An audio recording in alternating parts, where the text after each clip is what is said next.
everybody, long time no see. This is Jake welcoming you to a brand new House of Bob campaign. First off, I'd like to say that we are so thrilled and moved by the amazing support and feedback we received throughout House of Annihilation. We've been blown away by your kind comments and support. It's been an awesome experience. I wanted to briefly introduce the new campaign and then we'll get right into it. The campaign, titled Blackout, is a cyberpunk sci-fi inspired adventure set in an alternate future setting of our own creation. We're using the powered by the apocalypse system, the Sprawl, set in the megaplex of Antle, a sprawling city built atop the post-disaster North American West Coast, stretching from former Vancouver through former Seattle. If you're unfamiliar with the system, don't worry, we're just learning it too, and we'll be explaining it as we go. As for the setting, we'll likewise be explaining it as we go. But if you want to learn more, we will be posting our world-building documents on social media and our Discord. I'll be GMing our players to start, our fan favorites Cristina, Dan, Alex, and Schubert. If you're already missing fan favorites Sean or Trevor, don't worry, they'll be joining in later. That's it. Thanks for joining us for Blackout, and let's dive in.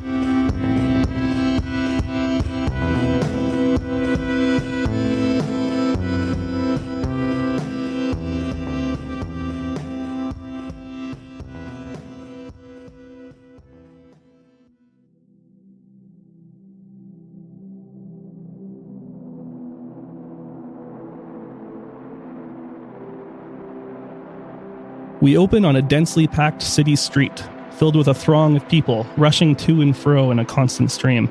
The streets and sidewalks are poorly maintained, and the nearly solid wall of buildings on either side are equally so, the victim of years of neglect. It's difficult to notice, though, behind the unending barrage of neon ads, billboards, and augmented reality banners that complete for your attention. There's a steady cacophony of noise, from the low thrumming of background machinery to the whine and sputter of a nearby delivery vehicle struggling to get in the air, and the mass of humans babbling in dozens of languages. An indescribable melange of smells from food, people, waste, pollution, life, and death imported from all over the world assault your remaining senses. You see somebody tear open the packaging on a disposable Masscorp rebreather and put it on as they pass a particularly pungent alleyway. The scene is bathed in the dim, multicolored glow of artificial light as only occasional beams of sunlight manage to reach the street level, by navigating the maze of monumental skyscrapers, arcologies, skywalks, quick-box transport rails, and more that tower above. The menagerie of people come and go, some heading to work, some heading home to their families, many with nowhere to go. And then there are some with a more significant intent. We see 4 such people descend from the streets into the subway station below, and with a quick glance to ensure nobody's following them, into a disused maintenance access behind an oft-ignored "Do Not Enter" sign. We follow them as they make their way carefully through the tunnel and down a hatch, past levels of machinery, pumps, generators, pipes, and cable housing, and continue further down through vast, cavernous Cadabra Corp storage rooms, flood chambers, before finally arriving at the waterfront, the ruins of the old city decimated by floods and earthquakes, hidden beneath the new city above. There they make their way to the ruined rec center where they have agreed to meet their unnamed contact. Debris from the collapsed roof fill the pool, and an unidentifiable green ooze goops slowly from the drains. The view of the rest of the city is obstructed by a monolithic support pillar, but the camera settles in on the 4 faces, and we finally get a better look at them. My name's Alex. I'm playing Garrett. He's a fixer. Garrett is a currency dealer. In our world, there's, for the most part, just one big spooky online currency, and Garrett specializes in black market offline currencies. He is kind of a mysterious looking guy. He wears big baggy clothes that obscure what he looks like, but if you ever see him without, his hood pulled over his face, then you'd probably see that he's like a spindly old man with a chrome dome cul-de-sac kind of thing, and he probably hasn't brushed his hair in a couple years or whatever. It's a little out there. No one sees him anyway, so, what's the point, right? Why bother? Yeah, he's super paranoid guy and a bit of a conspiracy theorist. Cool. Dan? My character is Tiz. He is a journalist. He does lots of stories on the underground and the darker side of the city. As for looks, he has penetrating eyes. Ooh. But with a friendly face. Oh. Animated body. And yeah, I am very Well, like that translates well into podcasts. Does he have a nice body? That was just for you. It's neither here nor there. Okay. It's just so there. animated, It's you just can't animated. tell. Yeah, it's fluid. He's like a GIF. Stuck on a constant Yeah. loop. But Right. he's a shorter guy. He wears large round glasses with a baseball cap and a military jacket. And then he has like notepads sticking out of like all of his pockets. Like traditional, like old school paper notepads? Yeah. Wow. Schubert? Bunk is a beat hacker, and what that means is that he uses beats and music that he creates, and he infuses them, if you will, or encrypts them with hidden messages, blueprints for 3D printable objects, usually kind of anti-corporation or anti-government in tone. He likes to find old tech that was more reusable, and basically he's very against all the disposable technology out there. So he is trying to find all this good old tech and release it to the public via his music. And looks-wise, his clothing style is very hip-hop inspired. He always wears an old mask or rebreather with recycled filters that he makes himself, and with an augmented reality visor so he can kind of see through, but also code and hack while he's out and about. And he has a musical keyboard cyber deck. Cristina. I'm playing Olivia Crow. She is a young girl, was tested on actually by a subdivision of Mass Corp, who was trying to get into the like controlling animals, like military, like specific grade stuff. Right. And so a lot of it didn't work out. So the whole thing was kind of shuttered, but now she actually has the physical like remnants of all of that like tech on the side of her face. So actually like the right side ear she can't hear out of because it was kind of all messed up. But it does work to a degree. She's able to work with specifically two crows, but as a whole, since it got shuttered, she just is now living on the street. She has her own van that she lives out of. Hashtag van life. Yeah, hashtag van life in Vancouver or whatever this is. Double van life. Yeah. Van. She's about as unassuming a girl as you could meet, who is also maybe homeless. Like, you know, very punk style, but at the same time, nothing that would ever like catch your eye long enough to be like, hey, I know her. Like, you're just kind of like, oh, I think I've met her before, maybe? Cool. So where we're starting off, the four of you have just completed a job, and you're here to meet your client to get paid. You had broken into a Cadabra holding facility and taken a package that was meant to be delivered to him, but was waylaid and ended up in a storage facility somewhere.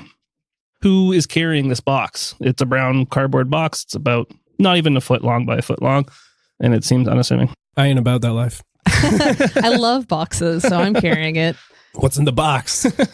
Well, If what was in the box was something that was important to you, you could have negotiated that with your contact. Some people will only carry certain things, so it is relevant to the negotiation what's in the package, if that's what you wanted to know. Or do you think you wouldn't have cared enough and just did the job? I think I would care. I think Bunk would care. Sure. We'll go back a little ways. Quick flashback to when you first got this meeting. You were meeting with an anonymous man, just used a barcode kind of username, Mr. Johnson, if you will. He was kind of a big corpulent guy with rashes all over his skin and kind of gave you the creeps for sure, but he was paying well. As far as you could tell, just kind of an amateur, private citizen, right? He's not related to any of the corps or anything. Just a guy with a lot of money and something he wants to spend it on. Seems like everything he knew about this business he learned from TV and the internet, and so he's putting on a big show, and even making you meet him all the way down here below the city is kind of excessive. It seems like he's putting on a bit of a show. But you asked him what's in the box, and you found out that it is a flash drive, a little data drive with smart gun history. Epistle is a company that makes weapons as well as communication devices, and they've kind of combined the both. So you get weapons that are also kind of function as smartphones as we know them today. And you guys have a box with smartphone history in it. So locations of when guns were discharged and what people were doing when they had them with them and that kind of thing. It's important information, something that would likely be used for blackmail or police work or for like a creepy stalker type person. Garrett is immediately concerned when we discover this, that Mr. Johnson is not, in fact, just some average Joe. He's probably involved with one of the corps that we are worried about. And if we're moving something like this sensitive, he's a little worried that there's a chance that maybe they're trying to like frame us for something like this, which is a totally normal thing that happens all the time. You guys are professionals. You know, there's backstabbing, betrayal is never something you can completely discount. So you've probably come to this meeting to get paid with, you know, maybe more weaponry than you normally would have brought, or you're probably a little on edge. So what are you guys doing in this abandoned rec room while you wait for Mr. Johnson to show up? Regretting my choices. That's an everyday affair. I'm going to turn on my recording glasses and just kind of do a sweep of the room, just kind of showing where we are. Sure. I had actually started recording our entire journey down. So a bit of a breadcrumb trail. Exactly. Just showing where we started and where we are right now. So the police have somewhere to go to find your bodies. Yeah. Unless this is the police. Yeah, man. You can't trust the Poe. Garrett's pretty sure that there's an existing conspiracy between the police and a number of the corps. I mean, I don't think that's a conspiracy. No, it's a double layer. Yeah. So we all know that like the police are being paid by the corps, because state-funded police haven't existed in years. I don't know what year it is. 20 XDX. So in 20... XDX. Garrett, man, are you okay? I'm never okay. You forgot what year it is? I wrote 20 XDY on my check the other day. There's another layer to it where like some people in the corps are also paying the police to do the opposite of what the like other people in the corps are paying them for. So you can never, ever trust the police. It's true. Shit. You can double not trust the police, not even with your fingers crossed. Tiss, you know you're going to run out of recording space at this rate. So, so you cut him off. I already know to kind of put him on pause because I know like, none of his stuff is founded on any sort of like integrity or anything. So. All I know. I have really good sources. I don't think I'd like to see these sources. I believe it. Olivia's like, man, I should have been a cop. Could have been retired already. Should have been a lot of things. Yeah. Tiss is getting impatient, actually. Sure. He expects punctuality. Yeah. Some time passes, and maybe about 10, 15 minutes after your expected meeting time, you start to hear some footsteps coming towards the room that you're in. But you're surprised that you can hear two sets of footsteps, and you see two figures approaching, which is not what you expected. Oh, snap. So immediately kind of your hackles are up, you're on edge, and you see two figures step out of the shadowy hallway. Can Garrett assess the situation? Yes, you may assess the situation. So assess is actually a move in the game. So instead of saying you're assessing something, tell me what you're doing. What is Garrett doing? Garrett wants to like assess the clothes that they're wearing and see if it maybe looks like some kind of like official uniform, or maybe they're trying to conceal a uniform. Sure. Maybe their clothes fit really tight because they got 2 layers on or something. Or maybe it's like you realize it's really expensive, and that's also something too. Yeah. Sure. Okay. Roll assess, which is you're going to roll 2d6 and you're going to add your edge score. An edge represents kind of your street cred, your experience, which is what you're pulling on now. 5. 5's not good enough, man. Oh, man. 1 to 6 is a failure. Does anybody else want to give it a try? Or I can. My question is, did they already walk into the room? they're about to. They were coming through the hallway. You see two shadowy figures. They're about to break through that shadow to where you can see them. Okay. Tiz is actually a little nervous now, so he's going to look for like other exits and such. Okay. So you can still do an assess and see what I see. Yeah. 13. That's a complete success. So you gain 3 hold, and you can spend those hold in order to ask questions. So you have a copy of the assess sheet there, right? Yep. So there's a list of questions there you can ask. You don't have to do them all right now. You can save some of them for later in this encounter. And importantly, you take +1 on your rolls when you're acting on the information you get out of these answers. Okay. So right now, I'm just going to kind of do what I said. I'm going to use the what is the best way in or way out or way past. Sure. Again, you guys are pros. You've done this before. You've set yourself up in such a position that you have alternate means of egress, right? So there's the debris-filled pool in kind of the center of the room. They're coming through a hallway on the far side of the room, and the exit you guys originally came from is right behind you. So it would be very easy to just run back, and you'd have a pretty considerable lead on them. All right. Tiz feels a little less nervous now. Okay, cool. And then we wait. And you're saving your other questions? Yeah. Sure. So you guys see two figures emerge from the shadows. One is a tall woman, dark hair, dyed blonde in a kind of simple bob. Looks like a kind of Native American descent. She's wearing dark blue jeans and a black turtleneck. And there's a stylish black leather holster on her side at her hip. Her sleeves are rolled up, and you can see she's actually pretty muscular under all that. And she has this kind of fake smile and a kind of really aggressively positive energy. Like part of maybe some corporation's like security. Oh boy. I'm just thinking something. hired muscle. Or PR. PR. Security PR. They're the worst. The PR force. The second person is just like a colossal brick wall of a person. Oh. Massive shoulders, arms barely contained by a similar black turtleneck, buzz cut hair, seems to have just a permanent scowl etched on their face. That's what you see. This is not Mr. Johnson. This is not Mr. Johnson. You ain't Mr. Johnson, you say. The smaller one speaks up and says, "Oh, guys, I'm sorry. Unfortunately, your Johnson is not going to be able to make it today. But I'm hoping that we can chat, actually. I have something I want to talk to you about. Is that okay?" Okay. Where is Mr. Johnson? Mr. Johnson had an accident on the way here. I'm sorry to say. Happens. Are you with Mr. Johnson? She shakes her head no. Did you cause this accident? You I'm recording, by the way. Yeah, do you have to tell people Legally, I have to. You see a small bit of smoke rising from the barrel of the gun holstered on her side, but she says, "No, of course not." Oh, so he's No, of literally course. dead like feet away.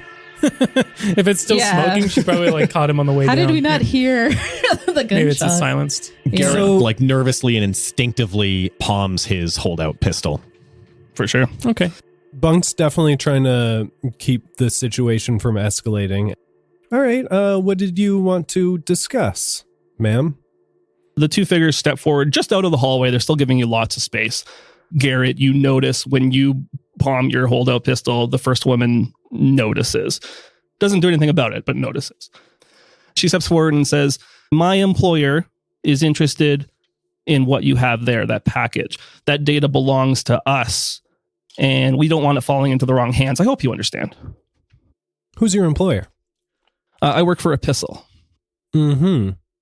Yeah, it's a privacy concern, right? We don't want that information getting out. That's All right. bad for everybody. How much are you willing to pay? I'll gladly pay whatever your colleague was going to pay you, but I want something more, and I'm willing to pay you respectively for it. We want to find out how this information got out, and we think you guys might be able to find that out for us. We want to find the source of this leak. We don't really know nothing. We just deliver the package, man. Deliver the package, get the goods. That's our Get paid. That's our story. You do have one more piece of information than we do, which is on that box, and she points to the side of the box. There is a quick box tracking postage label. Mm-hmm. And you know, obviously, this isn't just going to say this is the guy that's doing it, but it's the first point on the trail that would eventually lead back to the leak. I turn the label towards myself so they can't see it. Very wise. I'd be very happy to pay you whatever Mr. Johnson was paying you, in addition to a significant bonus to find out and capture the source of whoever is leaking this information. It's interesting. He was going to pay us 100,000 each for this. I say. I don't know how money works. I assume that's a lot. That could be like Sounds like a lot. $100. Yeah. 100,000, yeah. It's like yen. So Yeah. $10. So how about, since you said that, let's roll to get the job, which is kind of, it's a roll to negotiate the terms of a job. Sure. I'm going to get Olivia to roll it because she kind of got this started. Great. And it is an edge roll. 10. 10. Nice. You get to choose 3 items from the get the job list. One is the employee provides useful information. You get some intel that you'll be able to use later on the mission. The employer provides useful assets. You'll get gear that you'll be able to use later on the mission. The third is that the job pays well. The fourth is that this meeting doesn't attract attention. And the last one is that the employer is identifiable. Well, I'm definitely taking pays well because of what I said. Yeah, it seems appropriate. So that's one. I would like the bonus to be gear that they give us. And Yeah, definitely gear, because there's no way that a corp is like paying us in offlines. Yeah. And Garrett's not taking any Omni. So there's got to be gear on the line. We, in theory, already know the employer. So probably let's not attract some attention to ourselves. Or do you want intel, Bunk? I look over at you. I know what Bunk wants. We've worked together before. Yeah. So, I mean, the advantage of knowing who the employer is it's you're much less likely to get backstabbed later on, right? Yeah. So like, you know it's Epistle, but you don't know who these people are, and you don't know who she's working for in Epistle. And in theory, we don't even know she's not lying to us that straight too up. as well. Yeah. Meeting doesn't attract attention. Obviously, it just means less chance of unwanted noise. Yeah, that seems like a good thing. I'm going to go with that one. So the job pays well, employer provides useful assets, and the meeting doesn't attract attention. So Olivia, I'm going to give you a gear card. At any point during the mission, you can spend that to get whatever gear it is that you negotiated to receive from your contact here. Our good friends. Yes. You don't have to decide what it is now. You can decide later. Okay.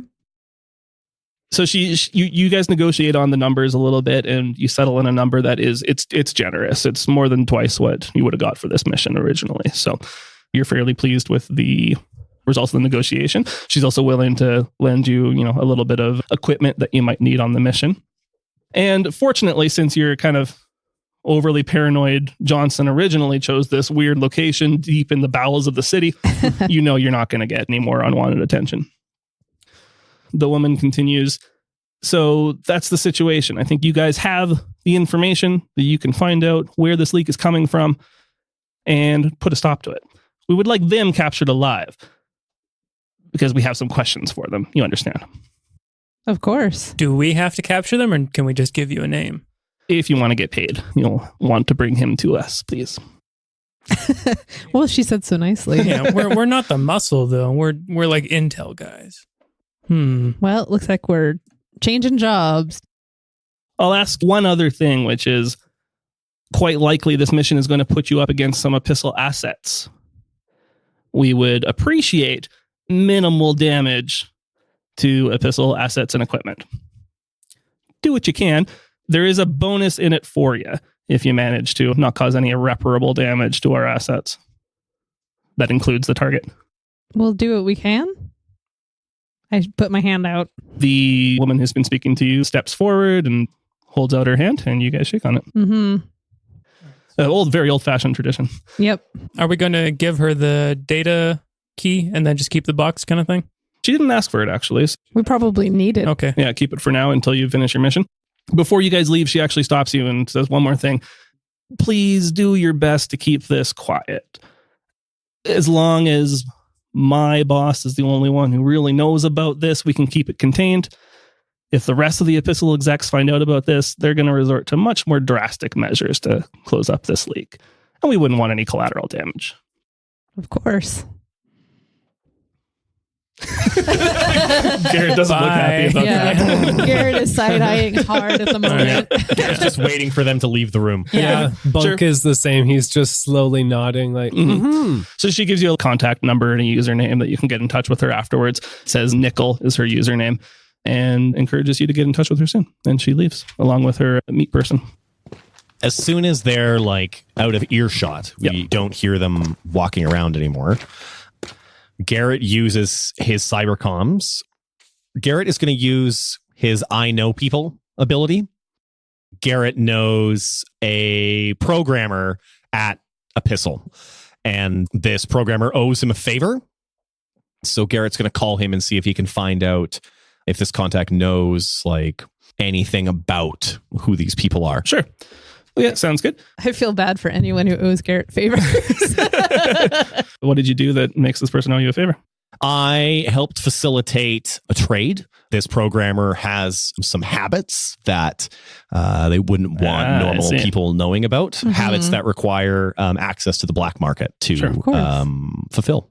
You get in touch with them remotely, Crypto Cybercom. Sure. Yep. What is their contact name or username, or how do you meet with them? They're Joseph. With like a Z because it's the future. Yeah. And 3 instead of an E. Joseph. Oh, perfect. Yeah. I am writing that down. That's his real name? That's his like contact. Okay. That's his handle. I see. Yeah. That makes more sense. Cool. So a pistol programmer, you set up a deal for him to fuel his particular habits. And is it just like an empty chat room that you meet or some kind of fancy VR space? Or Oh, that's a good question. do you have like a weird avatar, or is it just an IRC chat room? It's just like an IRC. Cool. Yeah. Yeah, that works. Garrett's, Sure. relatively low tech for, Okay. the setting. He's relatively low tech. Joseph has entered the room. Joseph slaps Garrett around with a large trout. Joseph has left the room. Oh, boy. Well, Gotta be quicker than that, Garrett. how Sorry. about that? Let's start over. Joseph has entered the room. You see Joseph is typing in a few dots on the bottom, and then it says, Garrett, what's up, man? Garrett describes to him these people that he's seen. He heard that maybe they work for Epistle. He tries to be as vague as possible, and then asks if Joseph has seen them around the building, and if he knows who they are, what Joseph can tell him about them. Do you say the name that she gave you, the username? Or? No, Okay. definitely not. All right. The chat room kind of goes quiet for a little bit, and then eventually you see the is typing again, and then it stops for a couple seconds, and then is typing again. Oh, I hate that. He's just leaving me on red, hey? Do you want a picture of Nickel? I have a picture you can send. Yeah. Okay. That would make it way Sure, easy. Yeah, Yeah, absolutely. like I that, do yep. one of that and the big wall of a man. With the photographic evidence, yeah, he pretty much immediately recognizes who they are. And he says, yeah, I mean, I've never worked with them, but they show up on a lot of the internal training videos and things like that. The first woman, Nickel, that's what she goes by, and Blunderbuss Bailey. Wow, that's like old tech at this point. And Olivia, you feel vindicated to know that they are PR reps for Epistle. I knew it. PR, I'm telling you What the guys. hell? All right. What does PR mean now? Public relations, you guys are the public, they have a relation with you. Yeah. My Except for goodness. that's all shitty. Yeah. So far, it seems like everything they've told you is on the level. Okay. Garrett thanks Joseph for the information and signs out. TTFN. Ta-ta for now. Yeah. Oh my god. I like Joseph. Wow. TTYL.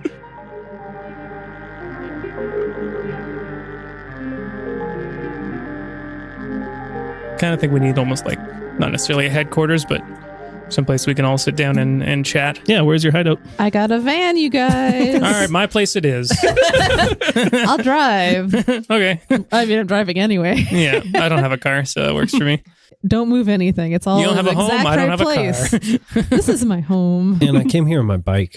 I don't think that can fit in your van. Not inside, but you can put it on top, man. Roof rack. What? Yeah. All right. As long as we don't get pulled over. Just to let you guys know, it's cramped in here. There's a lot of junk inside. It's basically like any camper van you've ever seen. That's it. And how it's many brown. how many wizards are painted on the side? Oh my gosh, none because it's Oh. unassuming. All right. Yeah. Olivia, what is all this shit in this van? Yeah, except for there's a bunch of shit in the van. What is all this? There's my It's- bedroll. It's literal poo. No. No, man. Bird poo. No, I've got all kinds of things. Smells swag in here, bro. I like Smells stick. fresh. I stick my arm into like a pile and I pull out like, Oh. just like, hey, anybody want a CD? I'll pop one in. Stick a gum. Yeah, exactly. It's like one of those mad genius crazy setup where like I know where everything is, but you guys look at it and you're like, what the fuck is going on in here? So just a major hoarding case Yeah, in here. totally. Can you refill my vape chamber? I reach in. Oh man, I got a little bit left. One of the birds brought this one. Don't know the flavor. Looks good to me. I think it says banana. Nope. I mean, bananas have been extinct for 20 years, so, So it's a maybe big it deal. does. You just don't know. Cool. I want to hear what Tiss's apartment looks like. Pretty sparse, I think is the word. I'm not here much. There's like 4 beds in here, actually. Because I kind of have like a rotating cast of people who need a place to crash or something like that, like contacts and such. Pretty dreary. It's in like a high rise, but obviously in like the lower side of town or whatever you want to call it, like underneath. I forget what that's called. The dark side or something. I don't know. In the catacombs. Yeah. Well, I mean, there's street level, which is just kind of the city. Yeah. There is the waterfront, which is kind of the ruined city below it. It sounds like you're probably just some street level. Okay. Yeah. Street level's fine. I'm not like super poor. No. Yeah. So. Way to rub it in. Yeah, but it's pretty high up, so it gets pretty sweltering in here. So I always have the big box fans like blowing around in the room. Cool.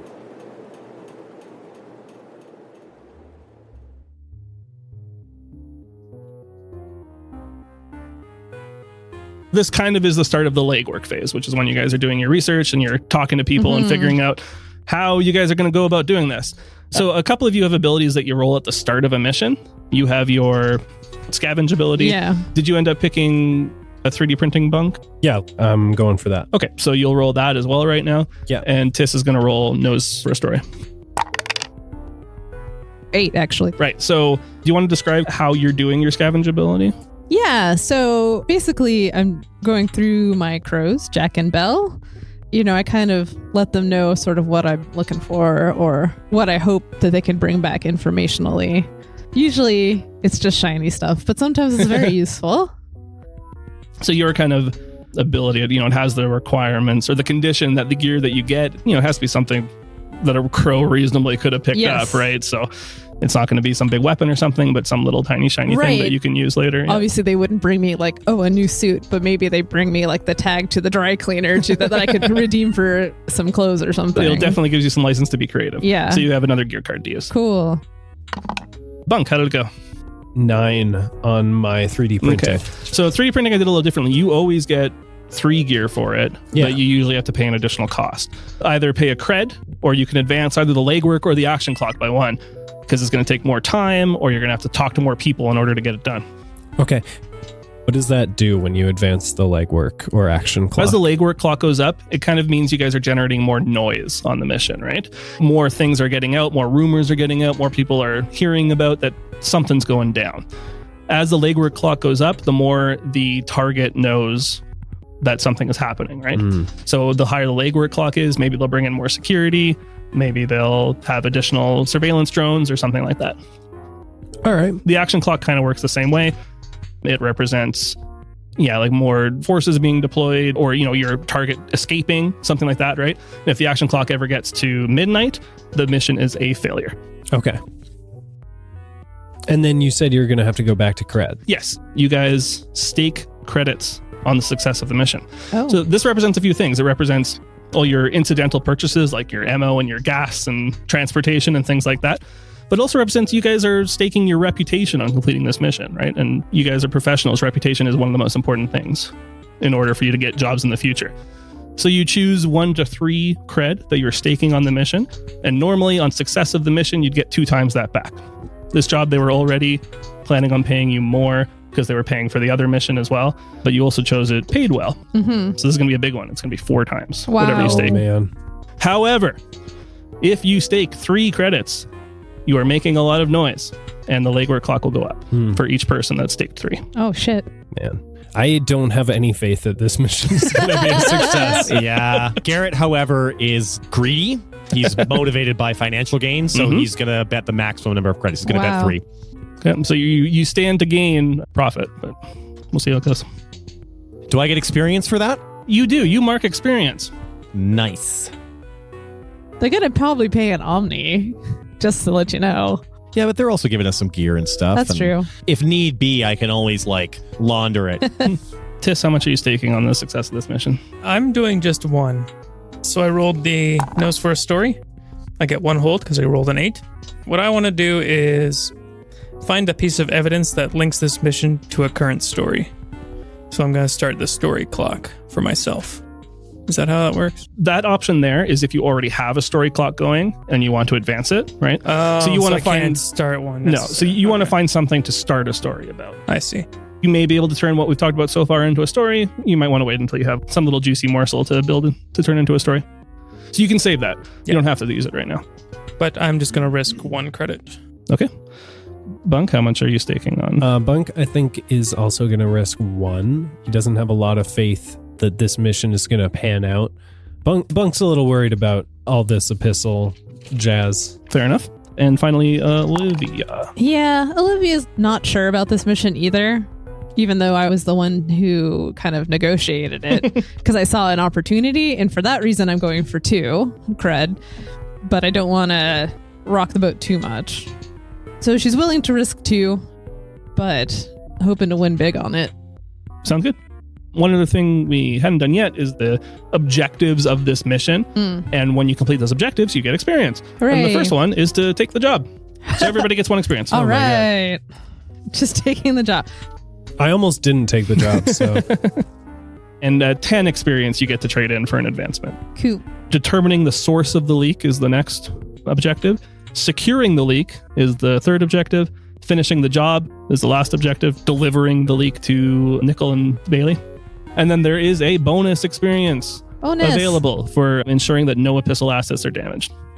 That's not going to happen. You guys are in Tiss's apartment talking about how you want to do this. So all you have to go on right now is an encrypted tracking label on the side of this box. And you know where you extracted it from, which was a Cadabra trash facility from one of their subsidiaries called Jettison. Bunk, I hand you the box. Bunk takes a look at it, and you said the tracking ID is encrypted. Yeah. The package was delivered by a company called QuickBox. You need a code from them, and this code changes every day. Right. So you would need to get this code from a QuickBox facility and use that to decode the tracking label. All right. That sounds easy, man. I'm just going to jack in. Going to go into QuickBox's... Mainframe. Yep. And hack that data, bro. That's how you do. So another thing you know is that doing it remotely is a lot harder than doing it directly. If you can actually get to a QuickBox system, you can plug right in. I think we could talk our way into a facility. Or that too. If you can get to a QuickBox facility and actually plug in there, then you're at much less risk and you'll have a much better chance of actually getting in. But does that use up our time, though? If you don't do it well, yes. Oh, okay.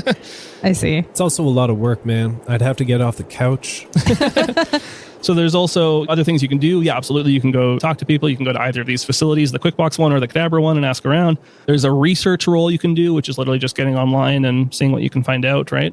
Or one of you might have a contact that you can get in touch with that might have some way to help you. Why don't we look at the actual key from the gun? Okay. Like, let's pop that open, because knowing that information is probably really helpful as well. Oh, like from the actual USB. package. Yeah, Yeah. I want to know what they know. I'd like to comment that this is a very big box for this tiny USB. Why did we do that? Why did they do that? There's lots of packing foam around. Yeah. Absolutely. You open it up and there's just a bunch of packing foam and peanuts and stuff that you toss aside. I just dump it on Tessa's floor. Thanks, Olivia. No problem, T-Bone. I'll roll with it. Inside, it looks like a regular Earth flash drive. Oh, okay. All right. I give it to Garrett. You seem like someone who'd know how to maybe look at the information without like alerting people that we're looking at Totally. With my, I don't know, encrypted cyber comms or something. You gonna listen to it? Puts up like a stethoscope to it. Yeah. You would need some way to interface with it, either plugging it into an existing computer Or a gun. Yeah, if one of you has an Epistle Smart weapon, you could pop it in. She did give me a weapon. Sure, you could turn in one of your gear. It doesn't even to be a gun. It could be just be a data pad. Yeah, that you could plug it into to be able to read the Epistle files. Well, there we go. Sure. I do that. Cool. That seems like a good use of that. You open up the box, throw the packing peanuts away. You grab this little flash drive, pop it into the data pad Nickel gave you, and the screen starts flashing all sorts of numbers and digits and codes and things that you don't immediately recognize. Looks like it's all coded, right? Okay. It's not like this gun was fired here. It's like a coordinate and then, the make of the gun. Yeah, and, like Steve logged in. Yeah, it's Right. not so specific. It requires it requires some analysis to really get useful information out of it. I mean, that's something you can do if you want, but as far as you can tell, it's not directly related to completing your objective, but it could be some valuable data that you could sell or something like that. Do the general public know that Epistle is tracking their guns in general? Oh, yeah. Oh, okay. Yeah, that's kind of the thing. I'm going to make a hard copy of this So literally writing it down on paper. Oh, wow. Is it a lot? Yeah. Oh, okay, yeah. maybe not. I'll take tens of thousands I'll take of lines. screenshots with my lenses then. You can print it out. It's on a data pad. I don't Printer? What the fuck? Oh, you want to use a cryptic old Pad pencil? and paper. Yeah, pad and paper. Man, I don't have a paper printer. What do you... Yeah. What do you That's some print on? Old ass tech. I do 3D print. Unrecyclable plastic. Yeah. You're disgusting. Thanks for letting me crash your pad. I scoff at your paper pile. I think I just want to log into QuickBox and see if I can find somewhere on a forum where somebody has something that can make up a new tracking ID. Because it's making like a new hash every single day, right? Mm-hmm. So something that just like can detect what the new one is or something. You're looking on the dark web for this? Yeah. Sure. See if you can find something that would spoof the code. So I think we're probably going to do a research roll, which is mind. Okay, I rolled an 8 and my mind is 2, so 10. Nice. You get a piece of intel. So this is kind of like gear. You can use this later to spend to say, you know what, I found out this thing earlier that is helpful in this situation. You can use that at any point. And then you can also answer one of the questions from the list and a follow-up question. Where would I find blank? How secure is blank? Who or what is related to blank? Who owned or employed blank? Who or what is blank most valuable to? And what is the relationship between blank and blank? I think where would I find the tracking number is a good one. Sure. The real way to get it is at a QuickBox exchange, right? Most of the facilities are not manned. They're kind of just sorting facilities manned by drones where the package comes in, it gets put on the right track and sent out. That would be, you think, probably realistically the easiest way to get it. To spoof it would probably involve quite a bit of coding. Not impossible, but it would be a different route to go. Yeah, but at the very least, we'd be in control of what it is then if you spoofed it. Mm-hmm. True. But I don't know if I'm that good. We might need contact to help us with that. But maybe I could print out a drone, could fly into one of these QuickBox places. And do what? Take a picture of the tracking number inside? I don't know. It's not something you would be able to just take a picture of. It'd be on a system you'd have to log into. Yeah, but maybe I could have a little drone that just goes in and flies in, connects, flies out. Could connect like a wireless something or other to make it easier to hack into, maybe. Not impossible. Not being physically present makes it more difficult. If something goes wrong, you have less way to correct it, right? But yeah, that'd be a way to go. Okay, I think that's something I'm going to try to do to get the tracking number. Okay. Before we go to nearby enough the QuickBox facility that you can do that, anybody else want to do anything? I was thinking about using my contact. Sure. I kind of want to get a customer service rep from QuickBox.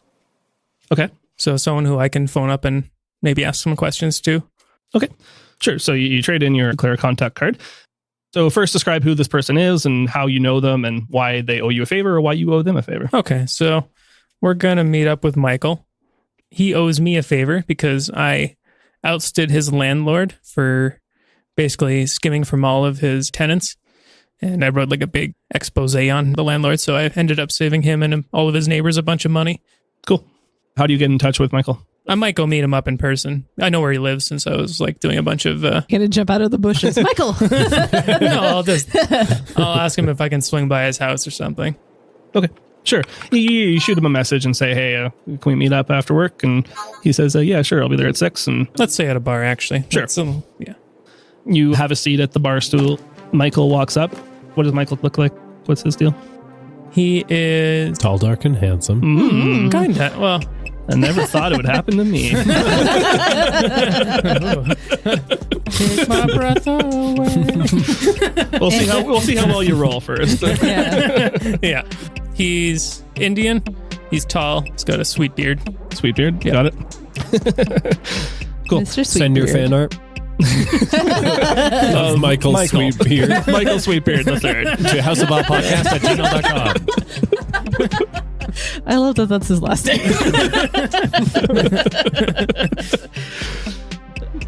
Cool. Well, I'm not going to do an Indian accent. So. I think that's fair. No, he's from New Jersey. Okay. Yeah, see, when you do a New Jersey accent. Yeah, he walks up and sits down beside you, and you slide him the drink that you got for him. Tiss, man, we haven't talked in a while. What's going on? Hey, Michael. I have this weird issue I'm trying to figure out. My buddy, he got a box, obviously a quick box, but he got delivered one of those glitter bombs. And he has no idea who sent this, and he's trying to figure out who the hell sent this thing to him. How would I go about doing that? I've never had to actually try to figure out how to track down who's doing this. He looks maybe a little disappointed in the question, right? It's kind of not something that he should be talking about, and he thought maybe this was going to be a friendly call, but... He thought it was a date. Yeah. But, he knows you're a business person, and, well, that's the way it goes sometimes. Why don't you roll style? 7. So you get what you want, but you have to choose 2 things from the list, and they're all bad things, and you have to choose 2 of them. Does one of them go on the date with Michael? Well, actually, kind of. The options are, your request is going to cost you extra. Aha. Your request is going to take time to put together. Your request is going to attract unwanted attention, complications, or consequences. Or your contact needs you to help them out with something first. Whoa, that's more than a date. So buy him drinks. Yeah. Spend time with him. Meet his family. Yeah. That's going to take time. But it's all going to be worth it. All right, so let's go with your request is going to attract unwanted attention, complications, or consequences, and that I need to help him with something first. Okay. It doesn't necessarily have to be first, but your contact needs you to help them out with something. Yeah. And until you do that, you get -1 on hit the street in the future. Okay. Because you've kind of staked your reputation on making deals until you resolve that. So Michael has an issue he needs you to deal with. You've known him for a while now, and he's always been stuck in this customer service job at QuickBox. You know that he works real hard and he deserves a promotion, but for whatever reason, he's been passed up time over time. And he thinks it's time that he gets his just desserts. So there's a position that's opened up that he wants, and he wants you to talk to the right people and, give him... I know what to do, man. Yeah? I got this, Michael. I got some people that can help me with this. It's going to be super easy. This job is good as yours. Whereas at first he was kind of a little disappointed. Your eagerness to help there, he's back on board, and you see a little smile from Michael Sweetbeard.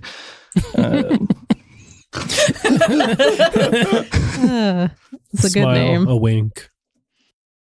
As you leave, the camera sees somebody who's a few seats down the bar from you guys type something into his pad.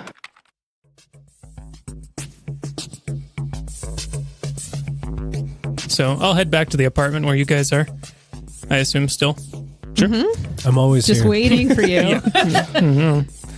Garrett's back there just ignoring the other 2 and listening to conspiracy podcasts on his comm thing. All right. I'm going through your record collection and judging. I pull Bunk aside and I'm like, just don't let Olivia use the beds, please. Don't let what? Don't let Olivia use the beds. Don't let Olivia use the beds. Why not, man? She's cool. She may be cool, but she might have bed bugs or something. Man, You have bed bugs. that is so. I don't know what. Man, I got so many people coming through here. I gotta be careful. I don't even know what the term is, but that is very uncool, man. Hey, man, That ain't swag at all, bro. do you want bed bugs? Even though I don't hear any of this, I'll let you know you do ride around in my van. So if I have bed bugs, you already have bed bugs. Damn it. Man, I think Olivia's cool. I don't think she's got bed bugs. Just trying to keep it clean in here, man. Yeah, I see those Roombas going around like crazy. Yeah. I want to flood the customer service line and start giving positive recommendations for Michael Coolbeard. Coolbeard? No, Yeah, Sweetbeard. Sweetbeard. Sweetbeard. So we're just going to put in a bunch of awesome reviews for Just him. flood it. Yeah. That's easy. Yeah, you guys do that, no problem. You set up a little bot that just floods them with positive reviews for Michael Sweetbeard. You get a text later from Michael being like, "Oh my God, you did it!" And that's easy. I like that. All right. Done. So think about what you wanted to hear from Michael Sweetbeard, what answers you wanted, and while you're thinking about that, and we're jump ahead a little bit to Bunk and everybody else, you are eyeing the QuickBox exchange. Yes. It is about 20 stories up from the street level. One of the rails comes in between 2 buildings, and there's a box where the actual exchange is. and then 3 or 4 more rails coming out of it. You see cars whizzing by in every direction. You see these monolithic black towers of the corporate arcologies flanking it. And you think about how you're going to get up there. And we find out how you do in 2 weeks.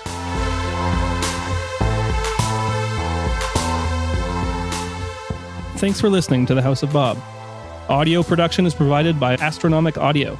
Music is produced by John R. Julius and licensed under Creative Commons by Attribution.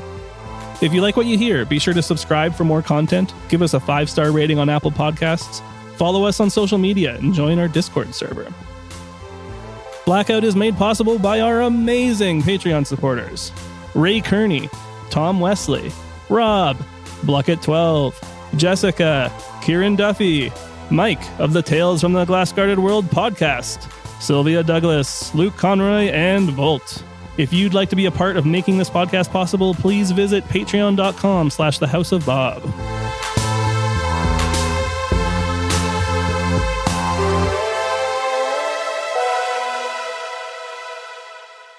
Garrett's got a cyber dick.